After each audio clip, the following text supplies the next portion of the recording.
Nous sommes à Hating, un petit village du Zanskar, dans la maison de Rigzin Sewang. Il se prépare à partir pour une longue expédition vers le Paldar, une vallée méconnue de l'Himalaya indien, mais réputée idyllique. Rigzin a de la famille dans plusieurs villages, et il pense rejoindre Nawang, un de ses amis d'enfance, à Alod pour la fête de Nagé. Sa mère et sa tante partagent le petit déjeuner en compagnie de ses amis, qui vont l'accompagner, évoquant les contes et légendes qui entourent ces longues marches.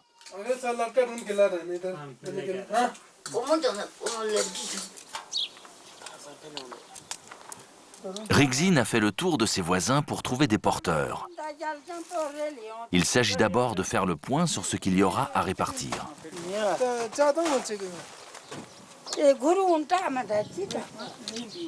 Il va ensuite procéder à un tirage au sort pour désigner les charges de chacun.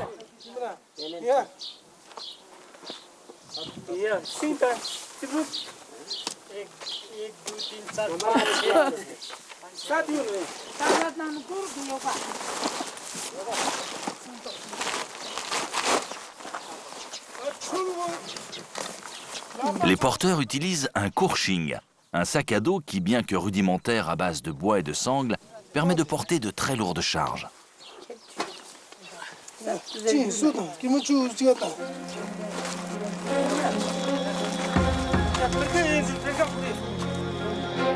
Le but du périple est de rejoindre la vallée de Paldar en direction de l'ouest, vers le Cachemire, en traversant la chaîne du Zanskar et en empruntant le redoutable col de Loma Silla à 5400 mètres d'altitude. Aujourd'hui, on peut atteindre cette vallée par la route et des pistes en passant par le Cachemire. Mais cela demande beaucoup d'argent et entre 3 et 4 jours de trajet dans des conditions difficiles. Selon la météo, Rigzin estime pouvoir arriver à Alod en 4 à 5 jours.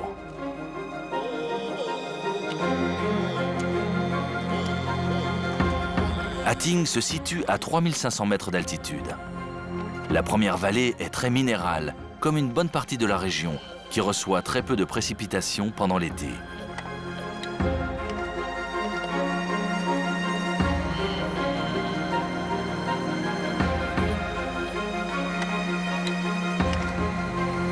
Les torrents et les rivières voient leur volume gonfler en milieu de journée. La chaleur du soleil accélère la fonte des neiges et des glaciers. Pour la pause, Tsewan ramasse des bousses de yak pour le thé au beurre salé.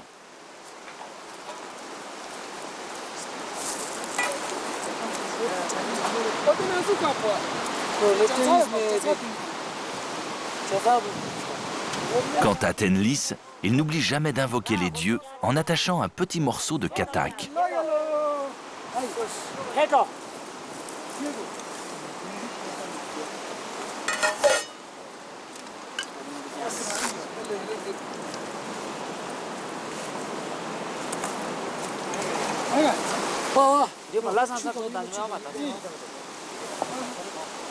Quand le thé est mélangé avec du lait et des épices, il devient alors du chai.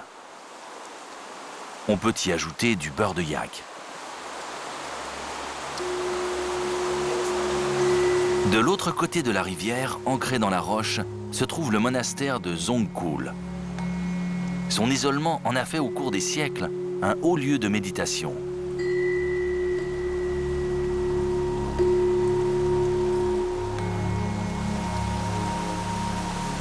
La solidarité et l'entraide sont permanents, surtout lorsqu'il s'agit de franchir des torrents puissants quand l'eau ne dépasse pas les 4 ou 5 degrés. Agriculteurs pour la plupart, ils sont tous dotés de petits gabarits, mais d'une résistance et d'une puissance physique hors du commun.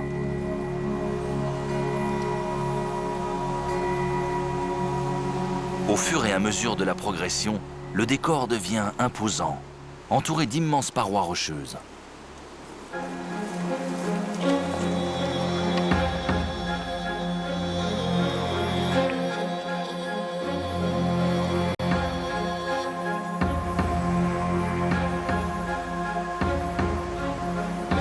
Pour la nuit, Tsering, qui connaît parfaitement l'itinéraire, s'est arrêté au pied d'un bloc de rocher où ils pourront se protéger en cas de pluie.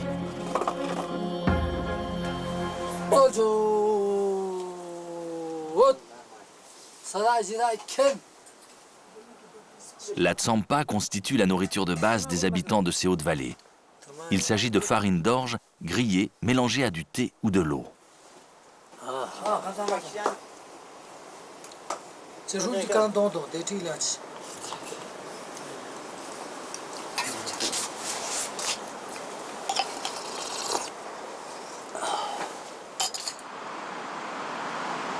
Au lever du soleil, malgré les 3800 mètres d'altitude, l'air est doux, réchauffé par un soleil optimiste. Mais ici, rien n'est jamais acquis pour la journée. Le temps change très vite.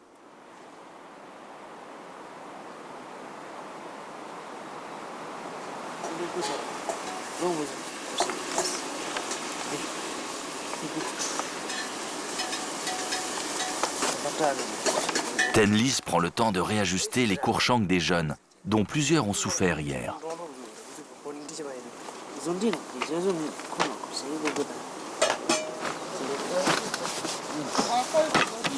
Teshi est l'aîné du groupe.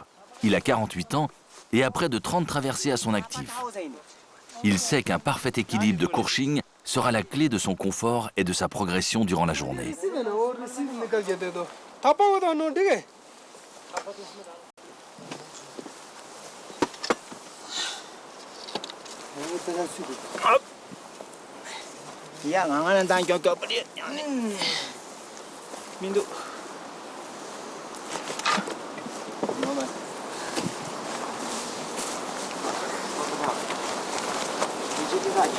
Sept heures de marche sont prévues au programme, avec les premiers dénivelés significatifs.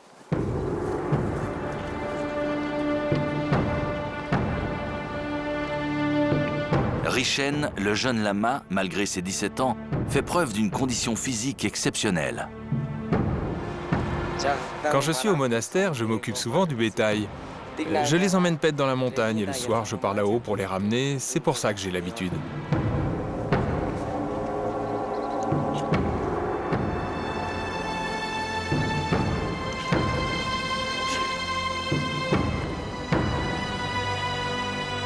Pendant l'été, les fermiers des derniers villages du Zanskar laissent leurs troupeaux de yaks partir assez haut dans la montagne pour brouter de l'herbe fraîche. L'animal est non seulement robuste, mais c'est sans aucun doute un grimpeur hors pair.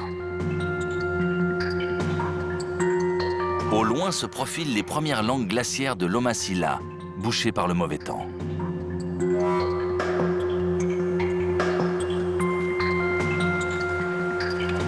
Sangay est un ami de Rigzin. Il vient du Népal. C'est le cuisinier de l'équipe. Il a l'habitude des grandes altitudes et accompagne souvent des groupes vers les camps de base de l'Everest. Il aborde les premières montées sereinement.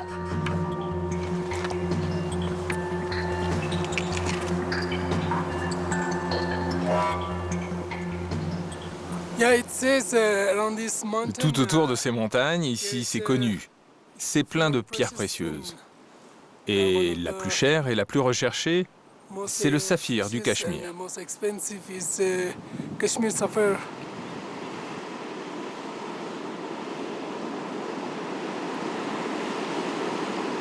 Les jeunes arrivent bien plus tard, mais ils se sont montrés malins. Lobsang et Stanzin ont emprunté un yak et lui ont transféré leur chargement. C'est donc avec le sourire qu'ils rejoignent leurs amis.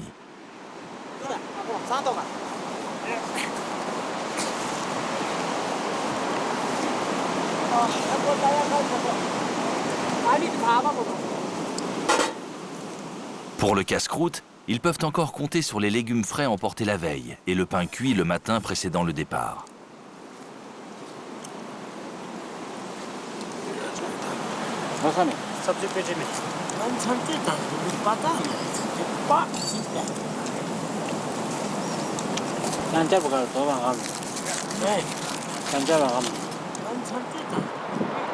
Au fond, Loma Sila est toujours sous le mauvais temps.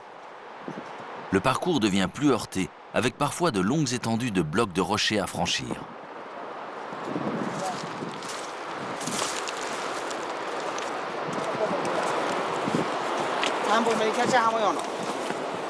Le yak va être mis à contribution jusqu'à la fin de la journée pour être ensuite relâché. Il regagnera tranquillement tout seul le reste du troupeau.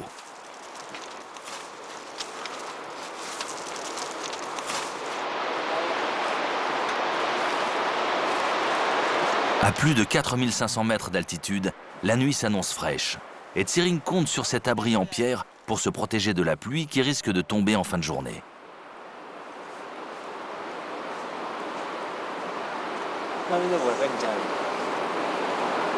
Avec Tsewan, ils sont allés cueillir des fleurs rares aux vertus thérapeutiques.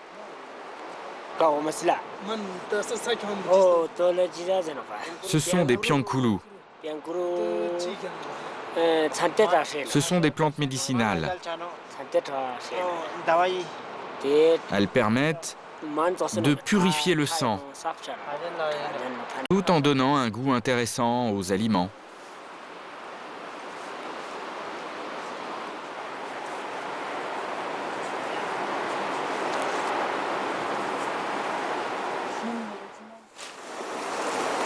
À 4h30 du matin, Tsering prépare les galettes de pain avant une journée qui promet d'être éprouvante. Plus de 10 heures de marche en très haute altitude et surtout le passage du fameux col les attend.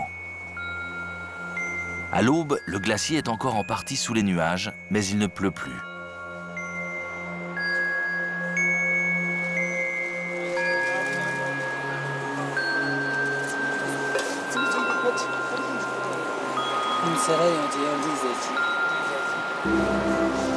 Les premiers rayons de soleil sont plutôt rassurants.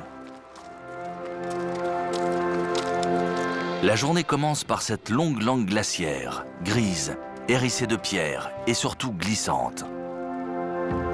Tout le monde est chaussé au caoutchouc.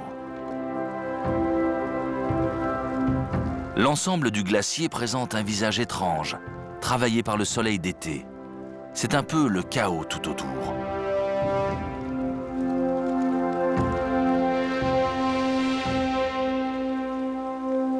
En approchant des 5000 mètres, il faut multiplier les pauses. C'est dur, mais personne ne se plaint ou ne montre un quelconque signe de lassitude.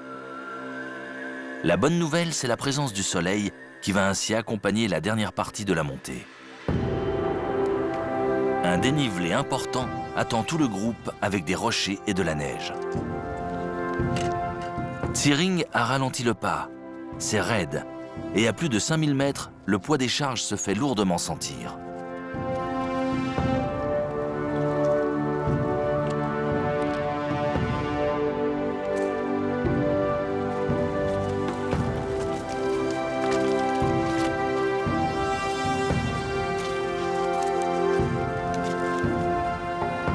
Même si le spectacle est grandiose, tous essaient de redoubler de vigilance que l'altitude a tendance à amoindrir. Progresser ainsi sans glisser avec des bottes en caoutchouc reste un mystère. Même si le parcours n'est pas comparable aux exploits d'alpinistes sur des grands sommets, ces simples agriculteurs font preuve d'une résistance physique et d'un sens de l'équilibre époustouflant.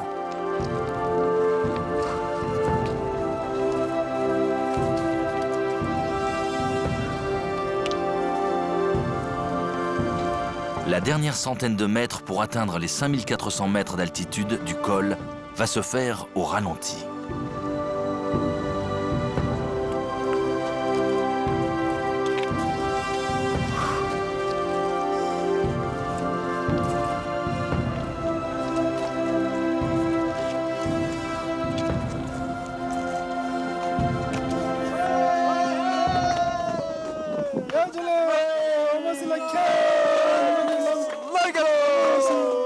Au sommet, les sourires réapparaissent, accompagnés de remerciements aux dieux et de distribution de katak pour ceux qui franchissent le col pour la première fois. Vous savez, je considère qu'à Lomasila, il y a un dieu qui s'occupe du lieu ici. Et chaque fois que je franchis le col, dès le début de la matinée, je pense à lui et lui demande sa bienveillance. Lorsque nous arrivons au sommet, nous faisons des prières et nous offrons des kataks pour le remercier d'avoir eu du soleil et de ne pas avoir eu ni pluie ni neige.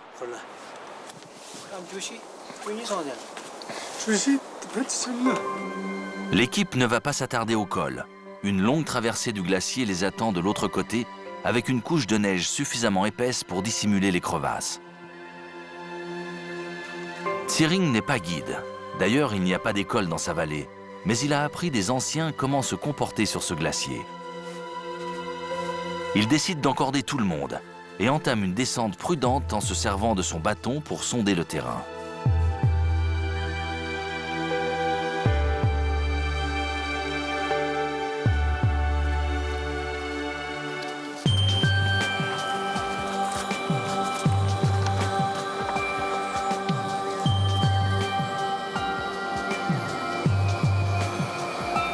Il reste encore une pente vertigineuse à franchir pour atteindre la base du glacier.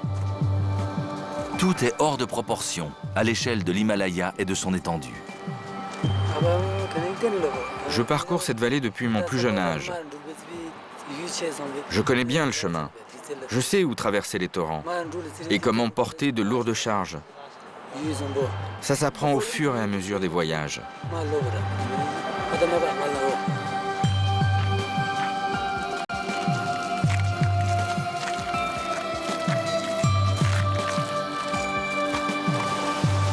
La simple descente de cette langue glaciaire va demander plus de 2 heures.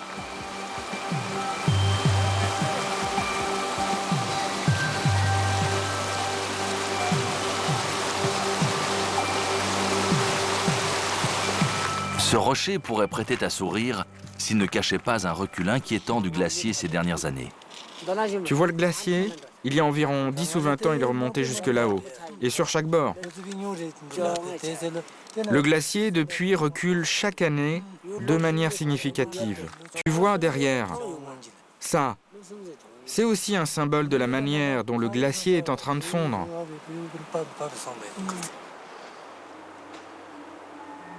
Après plus de 10 heures de marche, le spectacle reste intense malgré les nuages qui s'accumulent. Tous se disent qu'ils ont eu de la chance de passer le col dans d'aussi bonnes conditions. La pluie s'est invitée sur la descente vers le Pal d'Ar. Le dénivelé est important entre les rochers et les premières traces de verdure apparaissent déjà.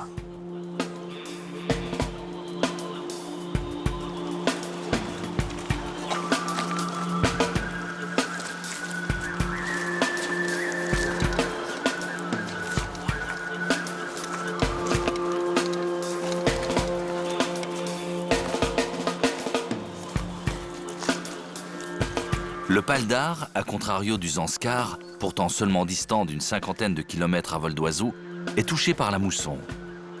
Même légèrement en dessous de 4000 mètres, on trouve une végétation variée et les premiers arbres. Dans les temps anciens, lorsqu'il n'y avait pas de route du tout, nos grands-parents et arrière-grands-parents avaient l'habitude de voyager parfois des mois en empruntant des cols à plus de 5000 voire 6000 mètres. Donc on peut considérer que c'est dans notre sang et que l'on a l'habitude de franchir ce type de col et de pentes abruptes et que ce n'est pas si difficile pour nous. C'est l'heure d'une pause bien méritée après une descente redoutable. Les plus jeunes découvrent une végétation et un paysage inconnus d'eux.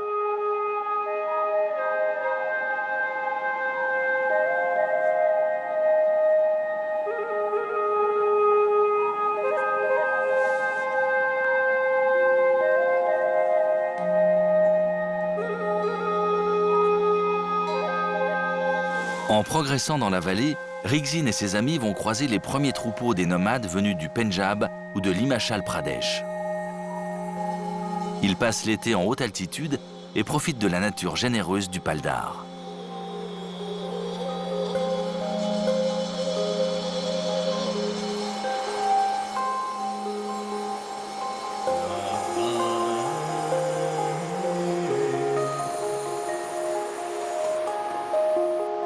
Les Paharis, les habitants du Pal d'Ar, pratiquent aussi l'estivage et habitent alors dans de petites maisons sommaires en altitude avec leurs troupeaux, comme ici à Sunsham Doksa.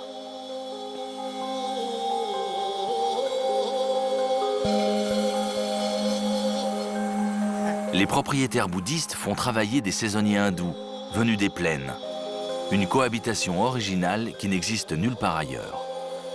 Ils fument leur tabac dans un top.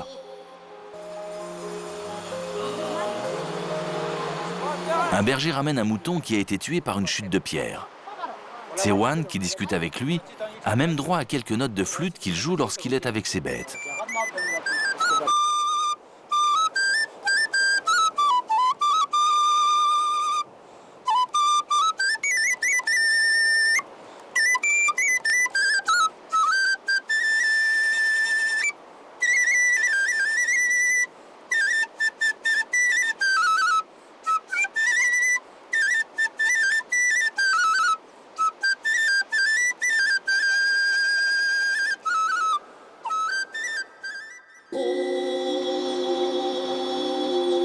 Le lendemain, il pleut en chemin. Rigzin croise des femmes qui ont quitté l'estivage pour aller au village de Sunshan plus bas. Malgré leur dialecte différent du Zanskari, ils se comprennent aisément. Elles sont du village de Suncham.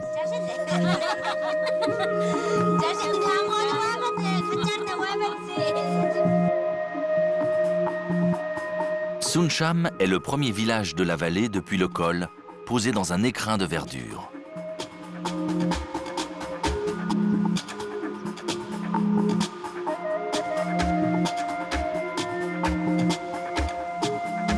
Le bois est omniprésent dans la construction des maisons, ce qui n'est pas le cas aux Zanskar.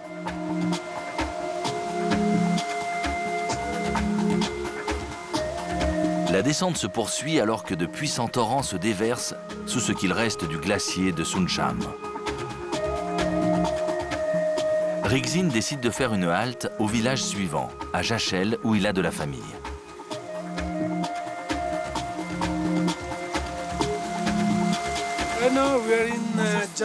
Nous sommes à Jachel. C'est le deuxième village que l'on rencontre lorsque l'on arrive du Zanskar. Ici, c'est la maison de quelqu'un de ma famille. On va prendre une tasse de thé avant de rejoindre Danga.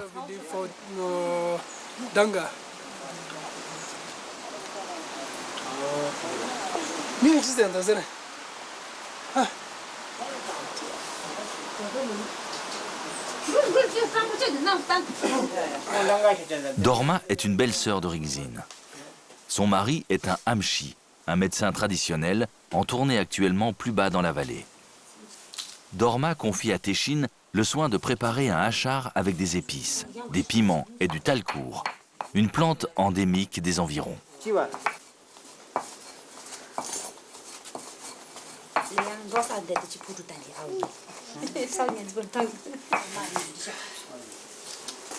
Cette préparation va accompagner des pommes de terre et un pain à base de talcourt. C'est un pain traditionnel ici au Paldar. C'est très connu et on ne le trouve qu'ici.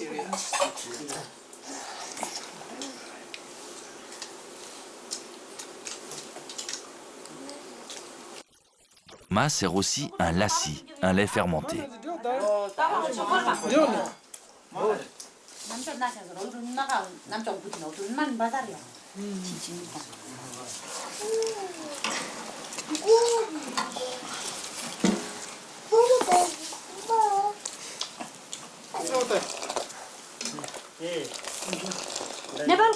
Elle est ravie d'avoir de la visite en cette fin août. Elle sait que les premières chutes de neige ne vont pas tarder et qu'il sera ensuite très compliqué de circuler.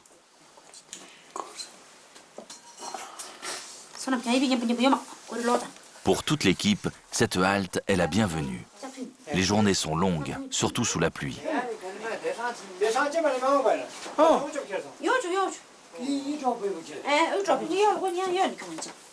Teshin demande à Dorma de lui montrer les couvertures qu'elle tisse l'hiver. Il est séduit par la qualité de la laine et souhaite en ramener 2. La négociation du prix se fera à voix basse.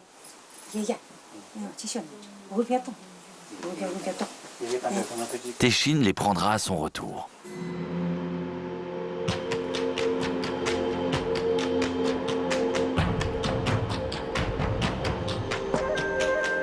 Pour l'heure, le décor est grandiose.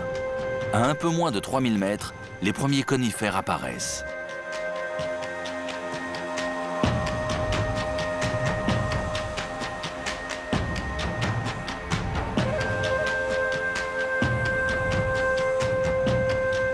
Sur le chemin, des bergers descendent eux aussi.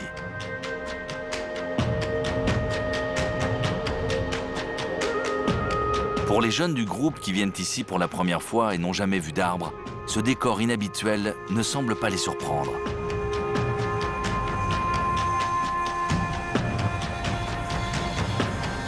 La fatigue commence à se faire sentir.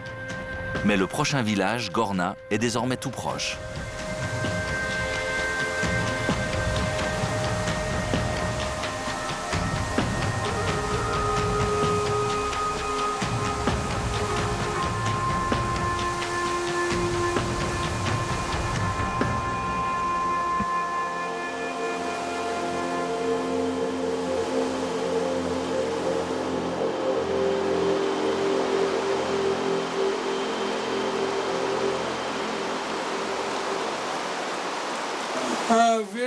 Nous sommes dans le village de Gorna. C'est encore quelqu'un de ma famille.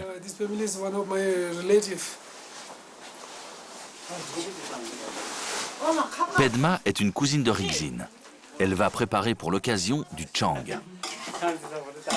Elle a fait fermenter au préalable de l'orge pendant plusieurs semaines, qu'elle va maintenant presser, une sorte de bière très prisée dans ces vallées.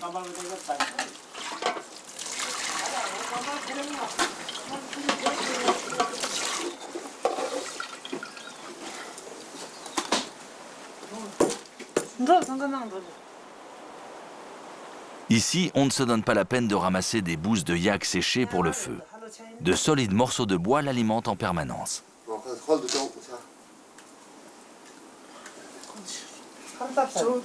Leur fille vient d'avoir un bébé. Son mari est déjà reparti en altitude avec un troupeau de moutons et des chèvres.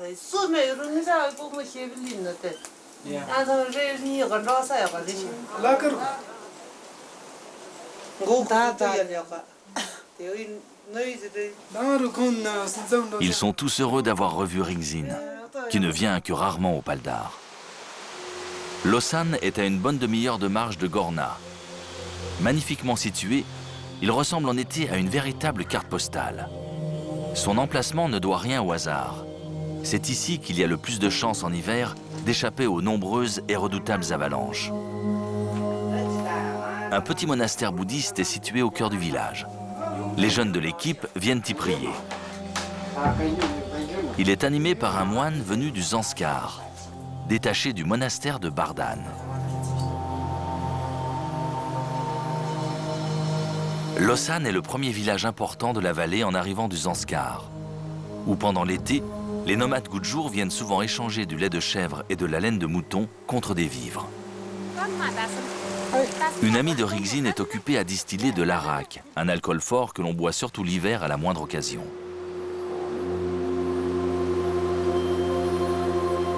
À une petite heure de marche de là, Rigzin atteint le but de son périple. Le village d'Alod, à près de 3000 mètres d'altitude, au pied d'une montagne sans nom mais superbe. C'est ici qu'il va retrouver Nawang, son ami qui vit une grande partie de l'année à Jammu, plus au sud. Il montre à Rigzin que les ruches se trouvent au rez-de-chaussée des maisons. Les abeilles y pénètrent par de petits orifices. Ainsi protégées, les ruches se développent et produisent un miel très recherché.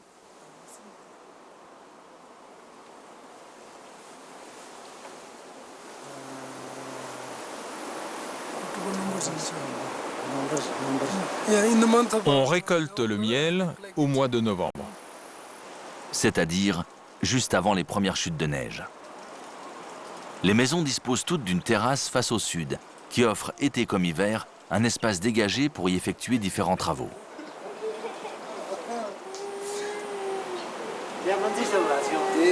L'hiver, les troupeaux vivent dans les parties basses de la maison et réchauffent ainsi à bon compte certaines pièces.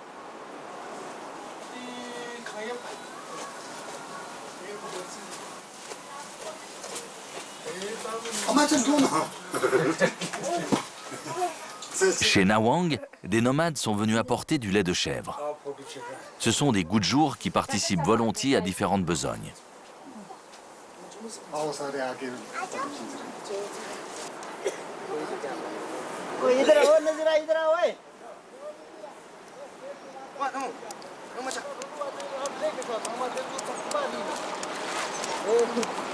Chez sa voisine, on prépare du fromage à base de lait de vache, qui, une fois séché au soleil, pourra être conservé plusieurs semaines.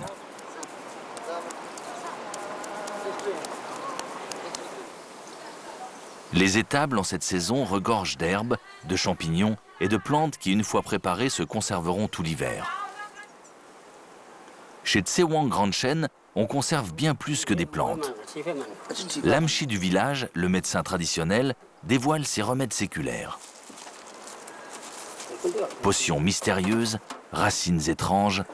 À 87 ans, c'est une encyclopédie unique de tout ce que la vallée compte comme plantes.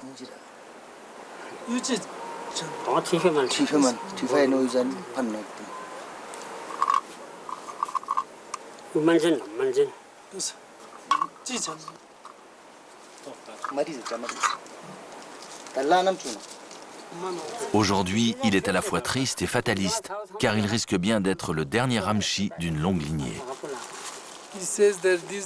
Il dit qu'aujourd'hui, les jeunes préfèrent une éducation plus formelle à l'école, alors que pour devenir un Namchi, il faut commencer par apprendre des textes religieux. Et ces textes bouddhistes sont le seul accès possible pour devenir un Namchi.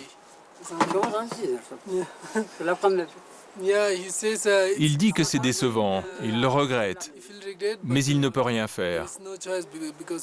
Les jeunes se tournent vers des études classiques à l'école.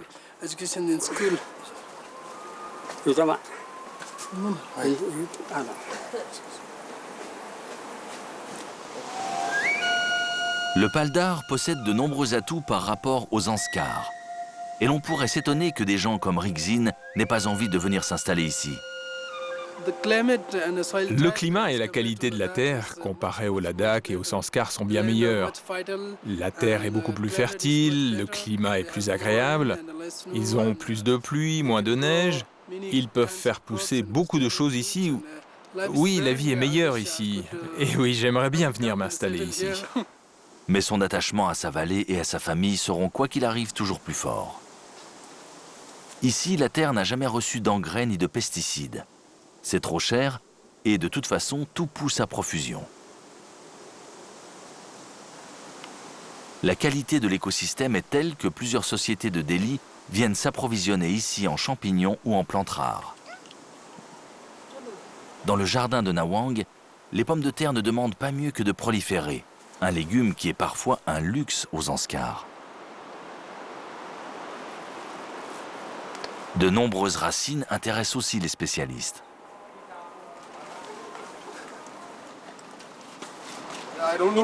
Je ne connais pas le nom en anglais, mais ça, c'est du gougoul. Le gougoul est notamment utilisé comme encens.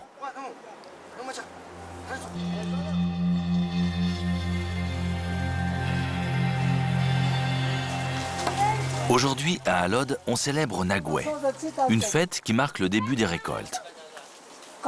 L'oracle, après avoir prié une partie de la matinée, est prêt à arpenter le village pour donner sa bénédiction. Mais avant, il va se recueillir dans la maison la plus ancienne du village.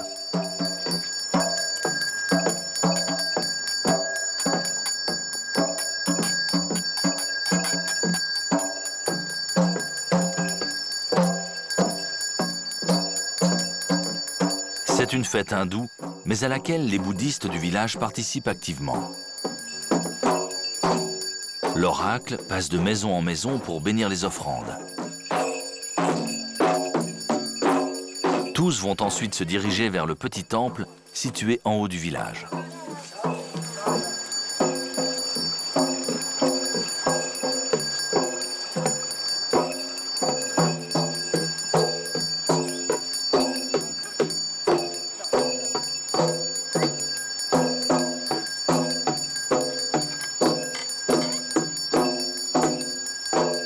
Chaque villageois va déposer tour à tour ses offrandes.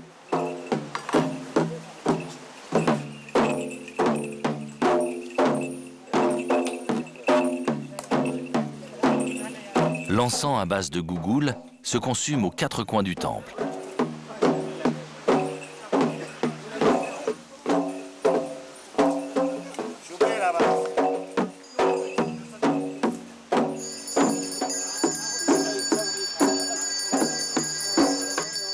L'oracle a vu qu'il fallait sacrifier 3 moutons pour obtenir de bonnes récoltes et a aussi désigné les familles qui devaient les fournir.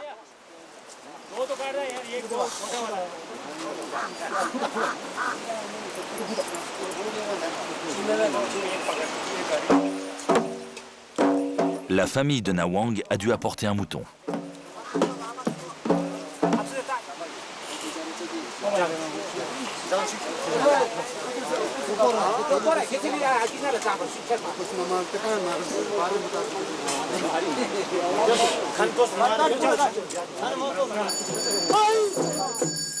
L'oracle va poursuivre la cérémonie en se flagellant.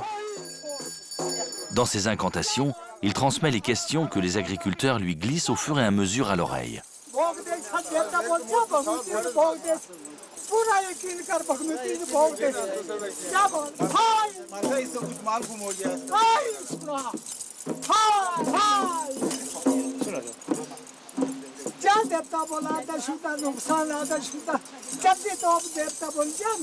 Puis il leur transmet les réponses de ce qu'il voit.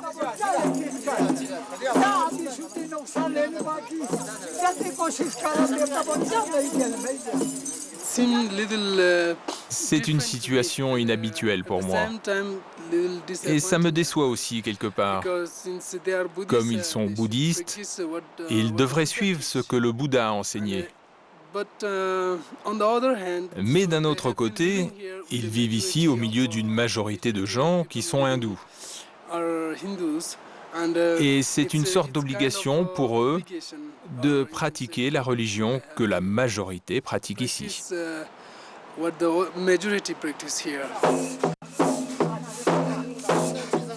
C'est maintenant au tour d'un médium de s'avancer. Il est déjà en transe.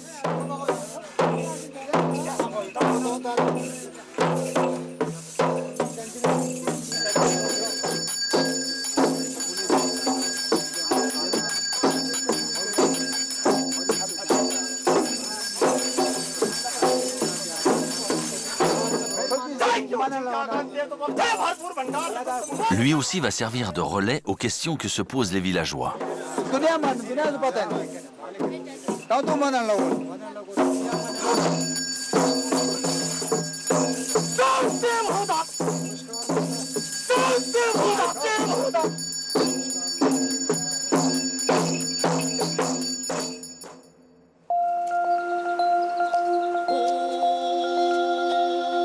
Le lendemain, le village a retrouvé son calme et l'oracle s'affaire à la fabrication d'une couverture.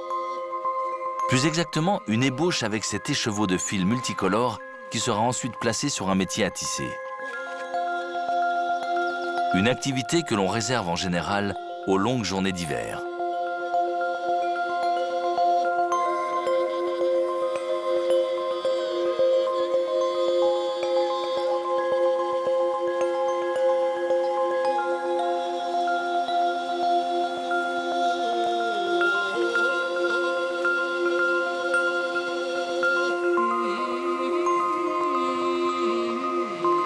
Nawang est allé voir Deskit, une de ses tantes qui possède une très belle collection de bijoux. Nawang est connaisseur. Il travaille dans le saphir.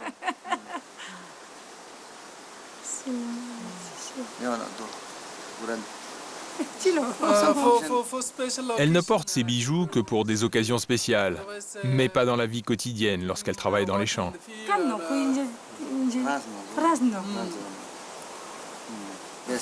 Ils se transmettent de famille en famille. Certaines pierres sont rares et ont beaucoup de valeur. Et elle les transmettra à sa fille lorsqu'elle se mariera.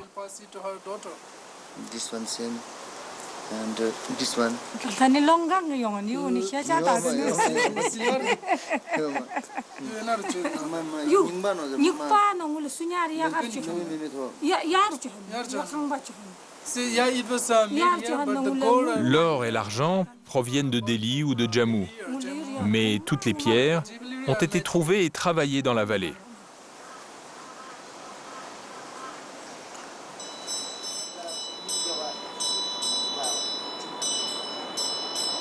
Sur les hauteurs du village se trouve le Gompa, le monastère bouddhiste.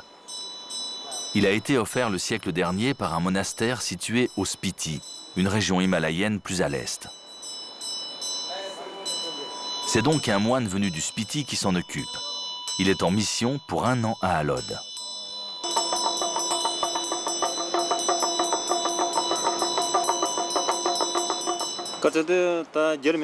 La majorité de la population dans cette vallée est hindoue. Et donc, il y a une influence de la culture hindoue sur le bouddhisme. Pour les bouddhistes, ce n'est pas très agréable d'avoir à pratiquer les rites des Paharis d'ici. Le Rinpoché devrait venir constater la situation et s'interroger sur la mixité de ces deux religions. Et lui seul pourrait remettre les choses dans l'ordre. Sinon, je ne suis qu'un moine et personne ne m'écoute car ici, ils vivent ainsi depuis longtemps.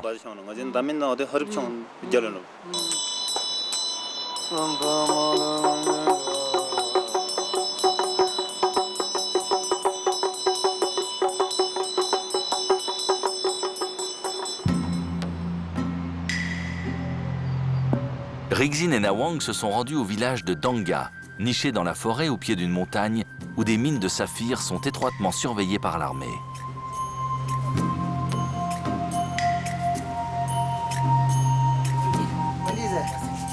Mais Nawang fait régulièrement le tour des familles de la région pour leur acheter des pierres qu'ils auraient trouvées dans la montagne.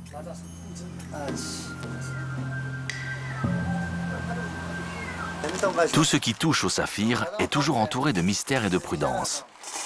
L'ami de Nawang ne va bien sûr pas sortir de grosses pierres devant la caméra, mais de petites unités qui donneront un beau rendu après polissage. Vous savez, les habitants de la vallée n'ont jamais pu tirer profit des mines de saphir.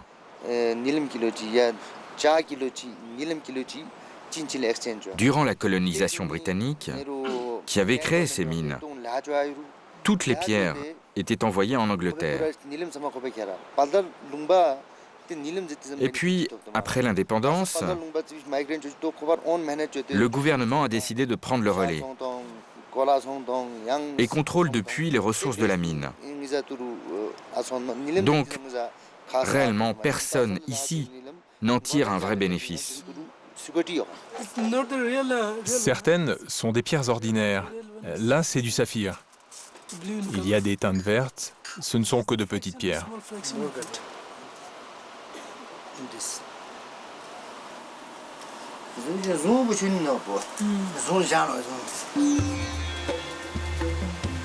À l'arrière du village, un marchand venu du Pendjab achète de la laine de mouton aux nomades. Il a fait 3 jours de marche depuis le Cachemire avec des mules, car il sait que la laine sera de bonne qualité.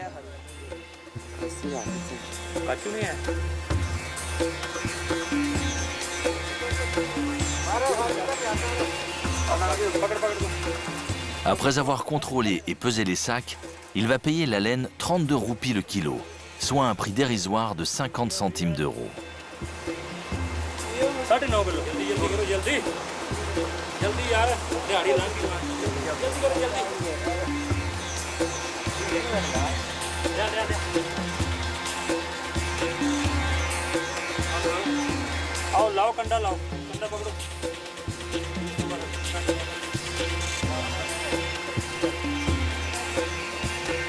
Ces nomades goût de jour, après avoir passé l'été en grande altitude, vont commencer début septembre à se diriger vers Jammu, au climat beaucoup plus chaud pendant l'hiver, qu'ils mettront une vingtaine de jours à rejoindre.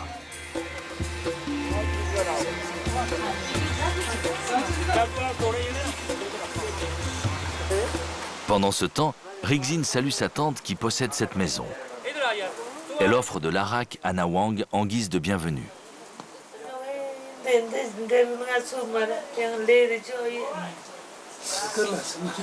Dishon Angmo est triste et inquiète pour ses 9 filles. 3 ne sont pas encore mariées et c'est une lourde charge pour elle. Rigzin, qui n'est pas encore marié lui non plus, tente de la rassurer.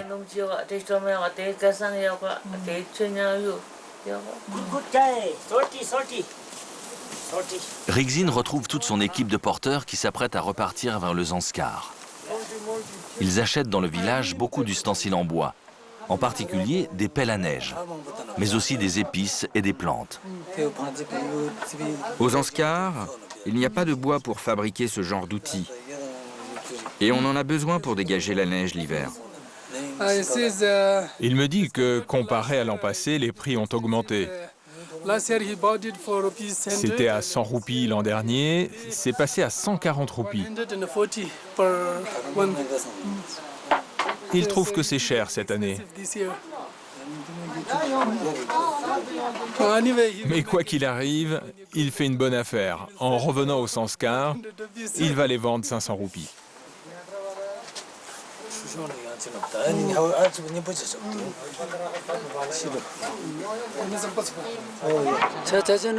Malgré l'arrivée d'Internet, du téléphone portable et la création des routes, ça ne va pas trop changer la situation. Les jeunes vont continuer à venir au Paldar à pied. Depuis les temps anciens, nos 2 vallées entretiennent de très bonnes relations.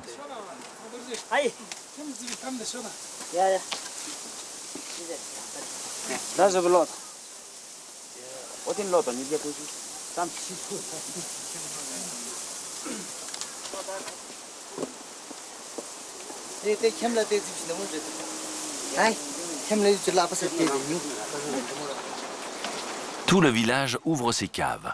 C'est le jour des bonnes affaires. Tsering va aussi ramener une petite poutre qu'il découpe.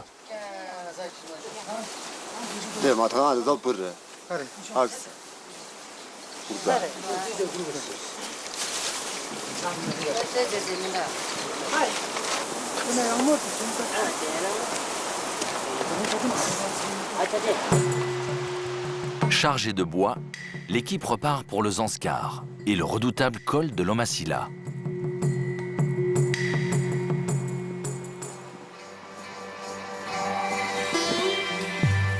De son côté, Rigzin a décidé de rentrer par le Cachemire. Il descend donc dans la vallée du Paldar et s'arrête à Machel où un spectacle inattendu le surprend. Des milliers de pèlerins hindous affluent pour fêter la Chandimata. Ils ont souvent marché 3 jours depuis Gulakbar. Les chemins en arrivent à être saturés.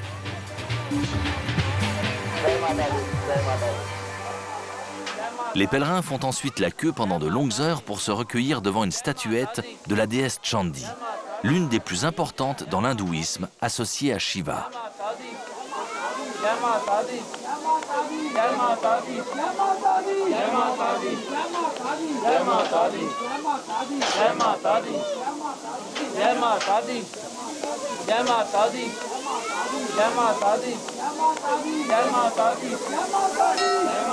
Dans ces pèlerinages, toutes les strates de la population se mélangent sans distinction d'origine sociale. On croise ainsi de grands patrons d'industrie de Delhi en simple tenue blanche, qui côtoient des éleveurs venus du fin fond de l'Himachal Pradesh.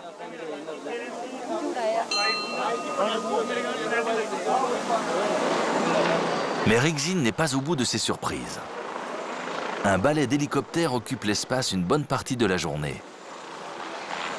Réservé à une élite qui a les moyens de se payer le voyage du bas de la vallée, il transforme 3 jours de marche en 5 minutes de vol.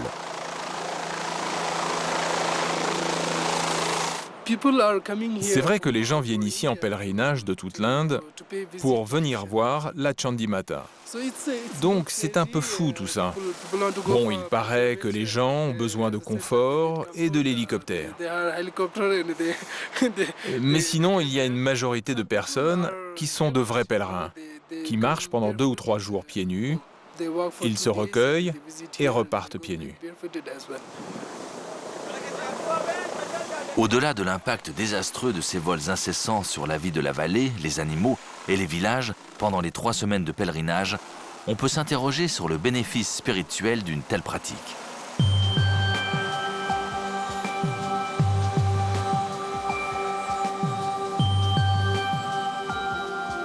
Pour Rigzin, c'est maintenant l'heure de redescendre vers le Cachemire à travers une vallée superbe, mais délaissée par le gouvernement régional. Si de belles routes sillonnent le Cachemire, ici, enfants et parents mettent 2 à 3 jours, hiver comme été, pour rejoindre le premier collège. Et c'est peut-être ce pèlerinage qui, mieux encadré, permettra d'accélérer un désenclavement et éviter ainsi une mort lente à ces villages magnifiques situés plus haut.